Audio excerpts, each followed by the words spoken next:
I was thinking the other day about how there just aren't many general coverage receivers available to buy new. They're just not out there. In fact, as far as I know, the only kind of traditional receivers you could purchase now is the the Target HF3, which is featured in a couple of my earlier videos, which seems quite popular still, I think, in the marine industry.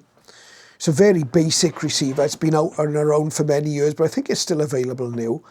And then you've also got the very expensive and very advanced ICOM R8600, a very wide band receiver which encompasses HF and has a spectrum display screen similar to the ICOM 7300. But those are pretty much it, and I was wondering why that is. Now, obviously part of the reason is that shortwave listening as a hobby, as an interest, has declined. You know, we've covered all of this before. It's been covered many times. The internet, satellite television, all these sort of things have reduced the need for people to listen to shortwave. And we're probably left with a much smaller amount of hardcore enthusiasts now that are still using shortwave. As you all know, there's still quite a lot to listen to out of there. But compared to the 1980s and 1990s, the activity on the shortwave bands has massively declined in terms of international broadcast stations. But the other reason why the traditional shortwave receiver is not as popular as it once was has to be these things. Now, this is an SDR Play RSP-DX. Little box like this, SDR receiver, covers from LF, you know, bottom end, 50 hertz upwards if you like, to a couple of gigahertz.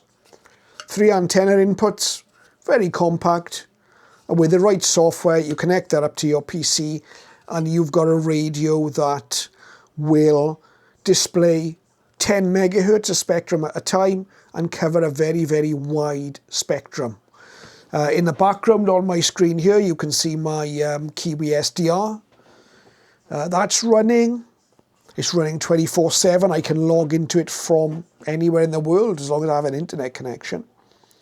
And that is capable of displaying the whole of the HF spectrum at once, the whole 30 megahertz. In fact, that's what you can see on the screen at the moment, is the whole 30 megahertz of spectrum. Can't do that on a traditional knobs and buttons general coverage receiver. But I still think there's a place for both in the modern shortwave listener's shack. The disadvantages of an SDR, and I'm sure if you run SDR receivers, you've got them connected to your PC. Maybe you're running Linux, in which case your experience might be a little bit different. But with a Windows PC, how many times have you turned on the PC, you've maybe got a quick 15, 20 minutes to spend doing a little bit of listening. You switch on the PC and you're met with a screen like this. Okay, the machine's got to do its updates. You may not have time to sit and wait for all that to happen and hope it works before you can start your listening. Or even worse, you switch your PC on and you're met with this screen, which is commonly called the blue screen of death. You've got that when you've got real problems and you're not going to be tuning your SDR for quite a while until you sort all of that out. So all of a sudden, as well as being a shortwave listener, you've got to become something of an IT expert to sort out these sort of issues that you can get. So those are a couple of the disadvantages of the SDRs. Also, you have quite a learning curve. There are all sorts of different softwares that you can use when you tune your SDR. For example, if you've got an SDR Play device like this, you could use SDR Uno. You could use the newer SDR Connect software. You could use SDR Console, which is my personal favorite, but there are many others out there. HD SDR, for example. Each one of them is slightly different to use and has its advantages and disadvantages. But for every one of them, there's going to be more of a learning curve than you would get with your traditional shortwave receiver.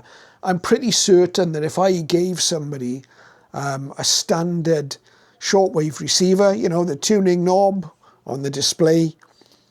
Within a couple of minutes, they would be able to be up and running and at least tuning in some stations, some frequencies.